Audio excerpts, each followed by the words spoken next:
At the heart of the workers' movement in Quebec lies a powerful concept, that of the United Front of Unions. For the last 50 years, these timely gatherings of Quebec unions have proved essential in the face of attempts to impoverish the working class, as well as resist the hardships of austerity. The United Front of 1972 left an unforgettable mark on Quebec and Canada, triggering one of the largest strikes in their histories. And now, as historic strikes are currently unfolding, it's time to dive into the critical issues, opportunities that need to be seized, and uncover the treasures of wisdom that history has in store for us.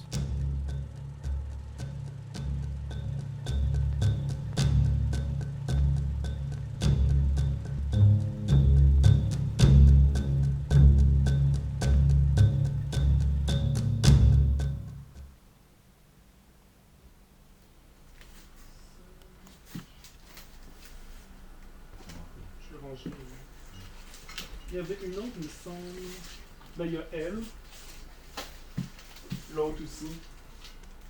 Dans les années 1960 au Québec, il y a énormément de luttes sociales, de luttes politiques, de luttes économiques et aussi de luttes pour l'indépendance du Québec. Donc, c'est un mouvement de fort activisme, mais il y a peu d'organisations qui sont en mesure de prendre en charge l'ensemble des revendications des mouvements populaires ou des mouvements des travailleurs. À la fin des années 1960, les centrales syndicales, en particulier la CSN, se donnent cette mission-là, donc de prendre en charge les problèmes politiques et économiques de la classe ouvrière.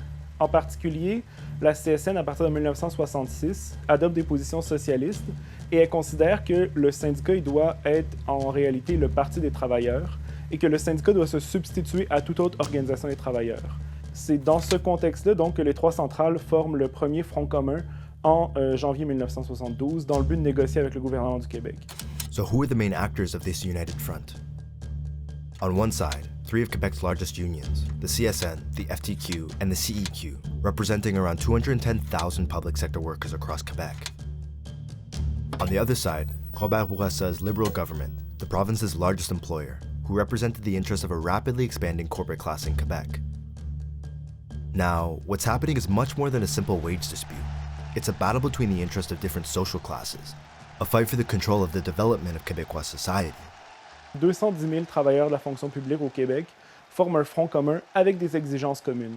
Ça, c'est très important parce qu'ils ne sont pas seulement nominalement unis, mais avec des revendications sectorielles. Ils sont unis avec des revendications uniques. Le premier grand gain, ça a été la fameuse revendication du $100 minimum par semaine pour le Front commun. Ça a été une revendication phare qui a comme regroupé un très large Front uni social. Le Front commun a été vu non pas uniquement comme une bataille syndicale, mais comme une bataille populaire contre les gouvernements et le patronat. À partir de mars, le Front commun menace de faire grève et le gouvernement du Québec fait des injonctions préventives pour empêcher la possibilité même de faire une grève. Les chefs syndicaux y appellent à ne pas respecter ça et du 11 au 21 avril 1972, il y a une première grande grève au Québec qui concerne 210 000 membres environ, qui paralyse la province. On parle des hôpitaux, on parle de l'enseignement, on parle de la fonction publique, on parle d'Hydro-Québec qui est affecté, etc. Le gouvernement de Robert Bourassa réagit en faisant une loi spéciale, la loi 19, qui est votée le 21 avril 1972. The legislation made it illegal for the United Front to continue their strike and gave the government the opportunity to impose its own collective agreement on workers if the strike had not been concluded by June 1st. The law was also accompanied by a series of injunctions aimed at intimidating workers to abandon their strike. In case of non-compliance with the law, workers face fines ranging from $50 to $250 for each day on strike. Il y a eu un vote de retour au travail le 23 avril. Et donc, à cette assemblée syndicale-là, Michel Chartrand était venu pour expliquer que, malheureusement, on ne pouvait plus continuer à défier la loi spéciale. Les grands dirigeants avaient été mis en prison. Des amendes énormes allaient frapper le mouvement syndical. D'autres personnes pouvaient être mises en prison. Puis, il était mieux de retourner au travail, de se préparer à combattre plus tard. Les travailleurs et travailleuses ont pris un vote de retour au travail, mais ça a été déchirant. Il y avait des pleurs dans la salle, des gens qui faisaient quasiment des crises de nerfs. Mais comme Michel Chartrand était un peu la voix du syndicalisme de gauche, puis qu'il a expliqué dans une perspective de continuer la lutte et non pas d'abandonner la lutte, ça a passé, mais ça a été très dur. Though many workers understood the reasoning of Chartrand, others considered a return to work as a surrender at a pivotal moment in their struggle. Si on vous force à entrer demain, qu'est-ce que vous allez faire, vous? Ben, qui c'est qui va nous forcer à rentrer? La nouvelle loi qui va être votée? La nouvelle loi. Le gouvernement, elle respecte même pas de loi. On n'a pas un bon gouvernement avec ça. On parle d'une amende de 250 $ Je m'en par fous, je gagne même pas 100 $ par semaine, clair. Ils me mettront en prison, c'est tout. Mais si le syndicat, si M. Pépin, par exemple, vous dit vous devez entrer demain à l'hôpital pour travailler, qu'est-ce que vous allez faire? On lâche pas! On lâche pas! Nous avons décidé de recommander aux membres du Front commun de retourner au travail, tel que prévu dans la loi. Ceci étant dit,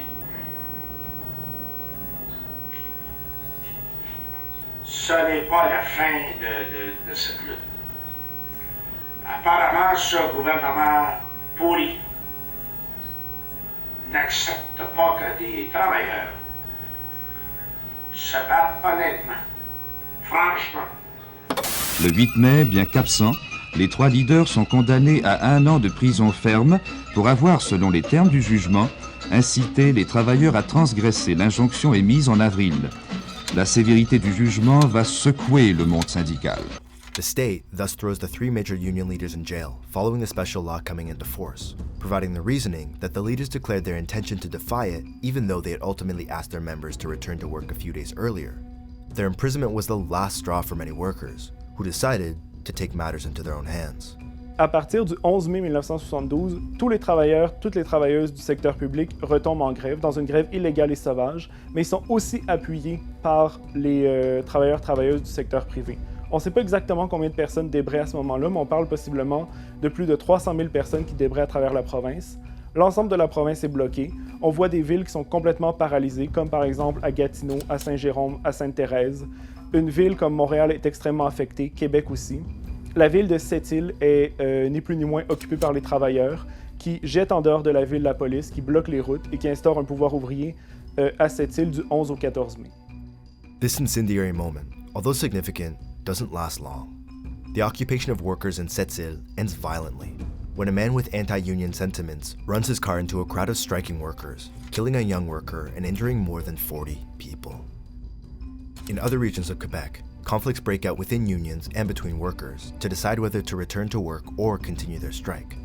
Profiting from the disunity and chaos, the government takes back control of the situation brutally by using police to re-establish their authority in the cities that had come under worker control and by imposing itself by force in the following negotiations with the United Front.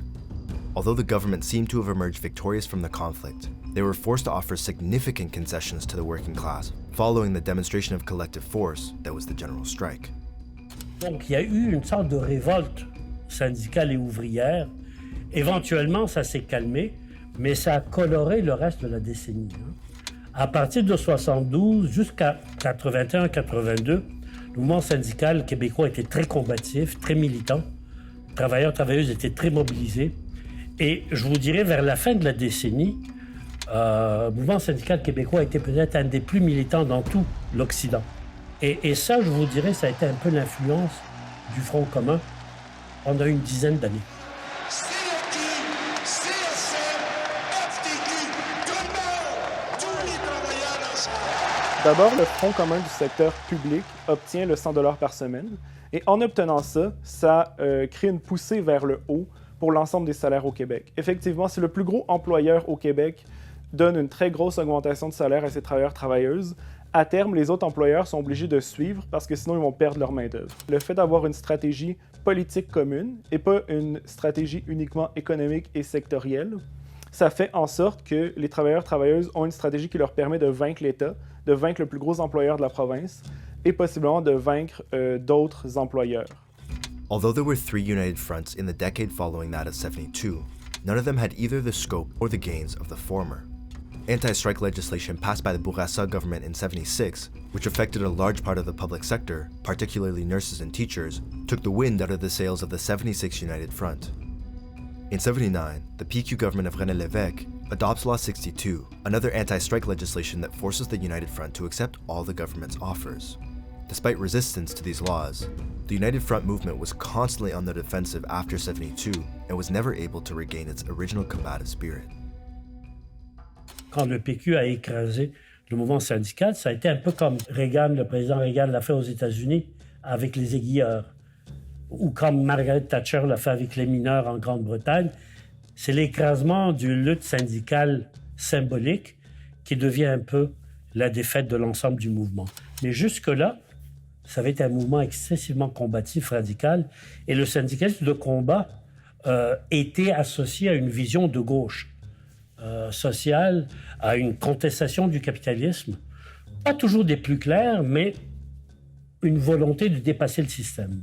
Si on veut parler des ressemblances et des différences entre les différents fronts communs, il faut parler des fronts communs de 72-76, qui ont une vision large, unitaire et combative, politique au sens fort du terme, et qui obtiennent des très grands gains pour la classe ouvrière, versus les fronts communs qui, à partir de 82-83, sont des fronts communs d'un point de vue technique, mais ne sont pas des fronts communs d'un point de vue de la pratique politique. Selon moi, c'est ce qui explique aussi que ces fronts communs vont avoir beaucoup moins d'importance et d'incidence subséquemment. Je ne suis pas en train de dire que les fronts communs, depuis 1983, n'ont pas permis aux travailleurs-travailleuses d'obtenir des gains. Ces fronts communs ont permis d'obtenir des gains sectoriels en matière de salaire et de conditions de travail, mais la différence majeure, c'est que ce sont justement des gains sectoriels, pas des gains qui s'appliquent à tout le monde. Et comme ils ne s'appliquent pas à l'ensemble, par exemple, de la fonction publique, ils ont beaucoup moins d'incidence aussi sur l'ensemble des travailleurs-travailleuses au niveau provincial. After the United Front of 82-83, the public sector would not form a new front for over 30 years. Public sector workers therefore had to try and combat rising austerity, wage disparity, and neoliberal policies without unified demands or strategies. Finally, in 2015, the United Front makes its comeback. Le Front commun de 2015, c'était un front commun qui contrait l'austérité à l'époque, l'austérité des libéraux. Puis c'est aussi la tendance à privatiser les réseaux, particulièrement le réseau de la santé, mais aussi à sous-financer le réseau en éducation. Il y a eu quelques gains au niveau salarial dans les dernières négos, mais avec la hausse d'inflation des dernières années, ces gains-là, c'est rien là, maintenant. Présentement, s'ils ne voient pas qu'est-ce qui se passe, j'ai un problème. Il va falloir qu'ils mettent moi, j'ai des lunettes de Larama. J'espère qu'il va se mettre des lunettes roses. Parce que présentement, on regarde le monde qui sont dans la rue. On s'aperçoit que le monde, il voit bien que le monde sont tannés. Moi, en fait, depuis que j'ai commencé à travailler, je travaille plus, j'ai moins d'argent. Il y a quelque chose qui ne fonctionne pas. Il faut que ce soit l'inverse. Puis le Front commun, mais c'est un peu cet espoir-là qu'on réussisse à renverser cette vapeur-là. Il faut que ça soit que le peuple se lève avec nous.